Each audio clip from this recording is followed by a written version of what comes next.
Hello, Interior Alaska. Joe Cook here in the sports seat for you, and it's TGIF. And this Friday is a good day for some interior sports. Tonight we start off with the doubleheader as the West Valley Wolfpack visit the North Pole Patriots. First quarter action in the boys contest, and Daniel Hornbuckle, he takes it in for the lay-in. Hornbuckle finished with 9 points, 8 steals, 8 assists. Lots of layups for the Wolfpack early. The Patriots made it a game, making a run too. They made a run. They only trailed by 2 going to the second, but the Wolfpack pulled away in the second half, and they would go on to win 61-34. Lorenzo Graham and Jordan Rodenberger led West Valley with 12 points apiece in the victory. Team chemistry is great. It's finally nice to have everybody on the court at the same time. So, it's coming together. All the boys love each other. It's because of the players that we have, and it just goes to show that we got some really good guys, and they're willing to sacrifice for each other so that we can be, a pretty good basketball team. They're buying into the Havoc mentality, which is to come out and play as hard as you can from the tip to the finish. So they're definitely buying in, and we're seeing the benefits of it.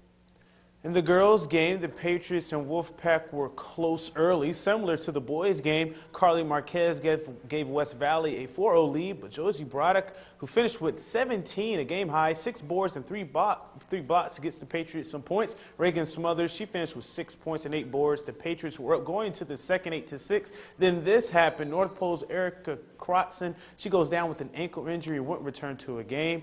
Adding the foul trouble for North Pole and West Valley, they go on a 14-2 run in the second and run away with this game, the final 45-30. Lodge and Ashmore's 10 points led a balanced Wolfpack attack as 8 different players scored. Defensively, those kids got some deflections, and we were able to get some steals and make them take some tough shots. And I really think, we have instant offense when we bring Lodge in off the bench for us, and she comes in there and does a lot and creates a lot for us.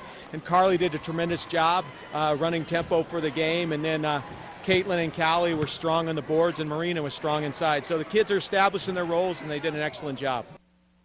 For the Nanick basketball teams, and win was hard to come by on the road as the women stayed winless in conference play, and the men's team couldn't bounce back after the UAA loss. The women's team lost at St. Martin 74-57. SMU was hitting threes, going 8 of 15 from beyond the arc as they led from tip-off to final buzzer. The Nanicks continued to struggle offensively, shooting in the low 30s. They were 5 of 23 from deep. Angela Galher led SMU with 20 points. Jacqueline Lovato's 14 was a team high for the Nanicks. They face Western Oregon next, who has one conference win this year. The men's team also fell on the road to Simon Fraser. The Clans' 68-54 win over the Nanicks gave them their first conference win and ended their 9-game losing streak. The Clan hit on all cylinders, out-rebounding the Nanicks by 12. They got bench points, a total of 43, and shot well from the field, the 3 and the free throw line. The Nanicks were up 28-19 in the first half, but Simon Fraser went on a 15-4 run and never trailed after that. Andrew Kelly had 12 points and 7 boards to lead the Nanicks. Abraham Epia's 16 points led Simon Fraser, and they had 4 players in double figures. Now the Nanicks have to go into the belly of the beast and face the undefeated #2 team in the nation, the Western Oregon Vikings, on Saturday. And it's that time of year for our area wrestlers. Postseason time. The Mid-Alaska Conference Championships start tomorrow at North Pole High School.